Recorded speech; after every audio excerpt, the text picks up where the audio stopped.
So episode 9 of Metabolism, Diet, and Health with Hunt Bubble MD. I have the Cory krill oil that I take 4 a day, and it's from Arctic krill.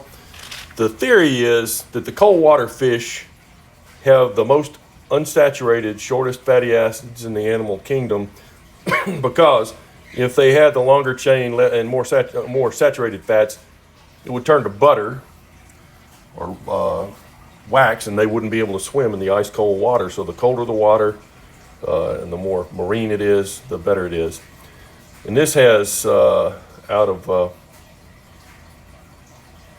3 soft gels, you get 250 milligrams of EPA and DHA, which are omega-3. It's got one of the best omega-6 to 3 ratios you can get. And it's these little red pills here, and I'm going to put them in the refrigerator and then the freezer. And the best of all the seed oils by my evaluation, because it has an omega-6 to omega-3 level of 2. Some of these oils have 50 times the omega-6s as omega-3s. The omega-6s form the arachidonic acid and the prostaglandins and inflammation. This is has out of a total of 14 grams fat in 14 gram serving size. Saturated fats make only 5% of them. The rest of them are polyunsaturated, monounsaturated. And I've looked up the omega-6 to omega-3 ratio, and it's 2 for that. Avocado oil, which is supposedly as beneficial as the olive oil, but has a higher smoking point and can be used to actually fry foods in. Don't fry foods, and don't get your olive oil to smoke. You'll convert the cis bonds, double bonds, into trans bonds, which can't be metabolized by man nor bacteria. They make for a stable shelf life Twinkie, but they're indigestible, get into your body and never leave.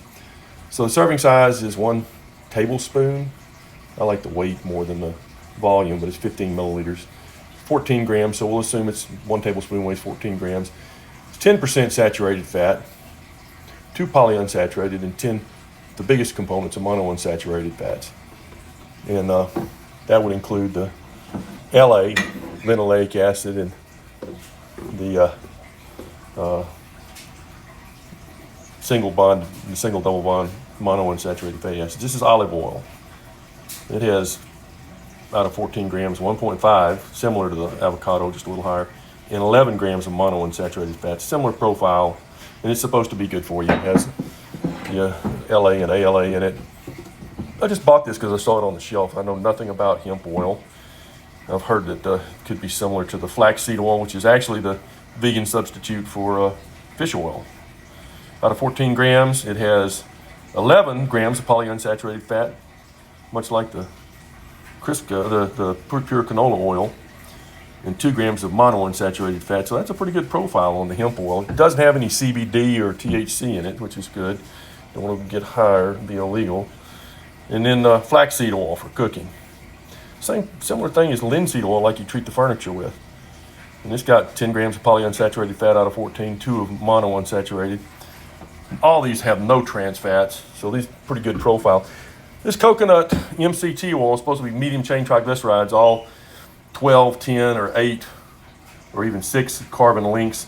And like 54% of these are actually the 8 and 10 carbon links, the bulk of them, which is 50 times higher than you'd get in any kind of natural milk or animal product. And they can be metabolized much easier than the longer chains. They don't have to be bound up in carrier molecules to be absorbed in the intestine.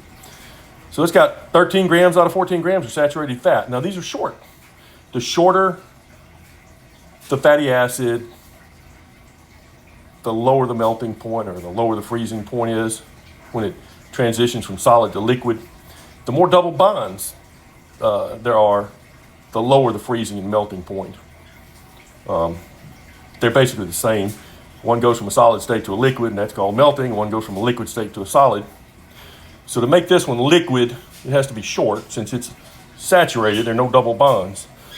So something that's got 3 double bonds and is 20 carbons long may have a similar melting point to the other ones. And this is butter. So I'm going to check the temperature of my little red. It's just got a laser. You splatter the laser on there and look at it. And 75 degrees. The butter has been covered. 74 degrees. I'm gonna pause it and then start. Well, I'll just show you as I pour them. And you can see the pouring is the important part, I think. I'll label them. This is gonna be the Crisco. I'm trying to see if I can pour and watch at the same time. It's Crisco brand canola oil. A little bit more in there. It's cooking oil consistency at room temperature. And the temperature on that is 74.6. Put the cap on it. Set this down for just a second while I label it. Pick it up and label it. Label this canola oil. Put a C on it for canola. Canola oil. These are krill oil. And then we'll pour the avocado oil.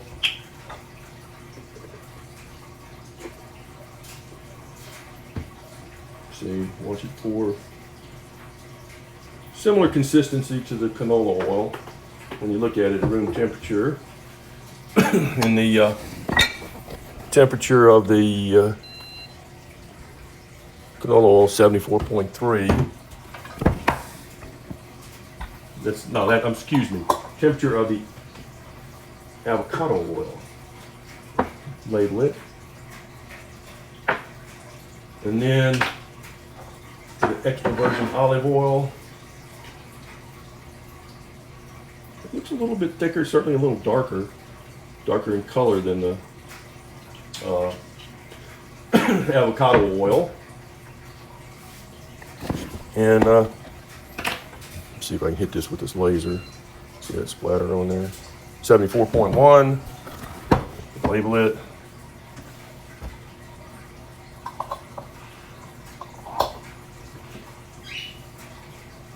Oh.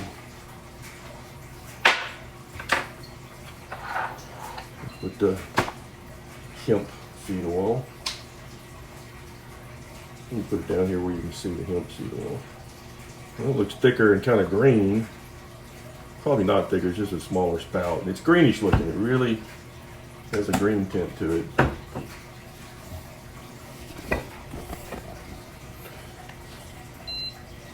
You can't even see the 74.6, but you can't see the laser as well in that. Kind of greenish colored.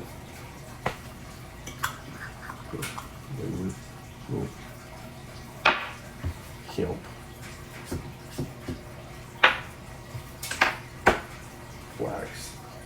Flaxseed oil. Watch me pour the flax. Yeah, it's more like the olive. It looks very much like the olive oil. Similar viscosity. And shows the laser really nice, 74.1 degrees Fahrenheit. And this is flax.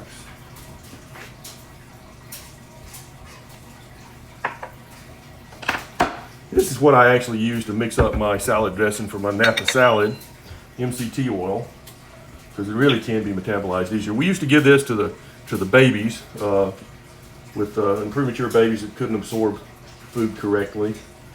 We'll put in 50 mLs of this. It is definitely less viscous than the others, and certainly the clearest of all of them. And I imagine temperature will be the same, but see if I can show you that shining right through there, 74.3. So this flax, now this is the MCT oil. I'll remember that because that's how I mix up my salad dressing, with a little bit of soy and some sesame oil. Now I'm going to put them into the refrigerator, and we'll come back later, check the temperature, and see what they look like, and go from there. Episode 9 of Metabolism, Diet, and Health. And here my dietary lipids are in the refrigerator. The butter, 38.6. Everything was 38 until I opened the refrigerator. 38, and I'll pull it out and look down inside. The viscosity of the coconut oil, MCT oil, is almost the same. Doesn't develop any legs, as the wine people would say. The temperature 38, so 38 degrees while it was inside there. This is the avocado oil. It's a little bit more viscous, still liquid. The canola oil, still liquid. The flaxseed oil, it's gotten thicker. And the hemp oil, still liquid, but a little bit thicker. Look, we're starting to get some crystallization of the olive oil. That's what prompted this whole episode. I noticed that anchovies and olive oil, the olive oil with all the salt and anchovies in it in the refrigerator, turned to a gelatinous crystalline consistency that was opaque.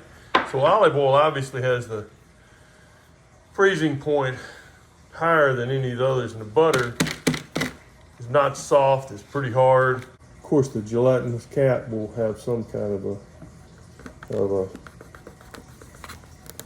resistance to it. This is the krill oil. Comes out and it pours out. It's kind of sticky. I'm surprised. This krill oil is supposed to have like a freezing point of like minus 41 Fahrenheit. Now I'll put these in the freezer and we'll go from there and see what they look like when they're in the freezer and what the temperature is. Welcome to episode 9, part 3 of Dietary Lipids and Physical Characteristics. This is the frozen dietary lipids. Temperature reading is about 4 degrees. 0 to 4 degrees centigrade, or Fahrenheit. It's Fahrenheit. I'm gonna check the krill oil first. This is krill oil that I just brought out of the freezer with the, gotta grab it just a second, cut it open. I'm gonna cut it,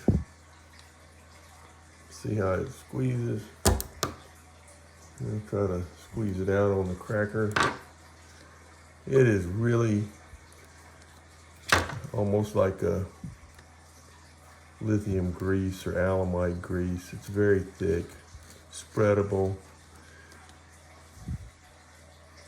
like a jam. So it definitely has gotten a lot more viscous. The temperature on that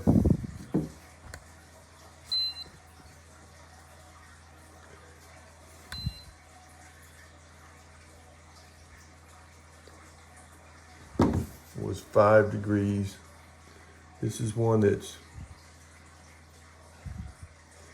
been at room temperature,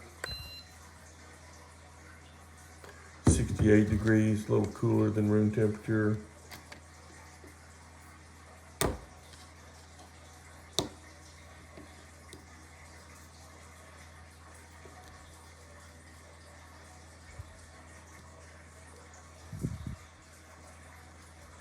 And it's much more like a motor oil or 90 weight gear oil. So the krill oil had gotten a lot thicker. For the other fats,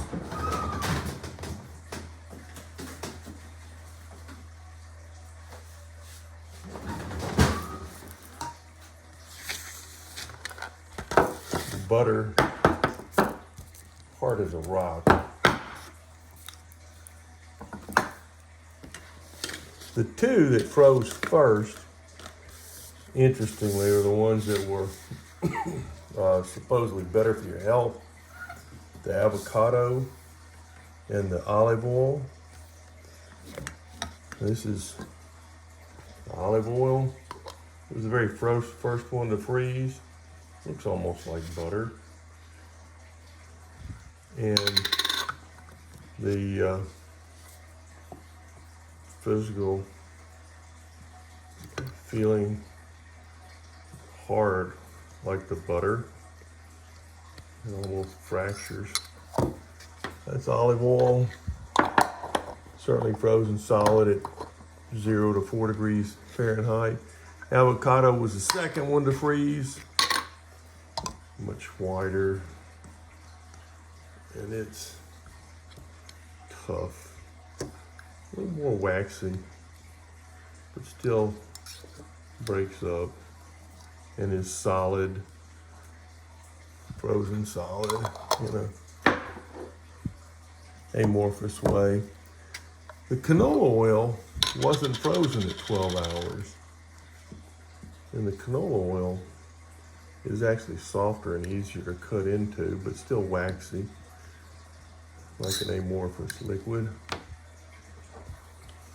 That's the canola oil.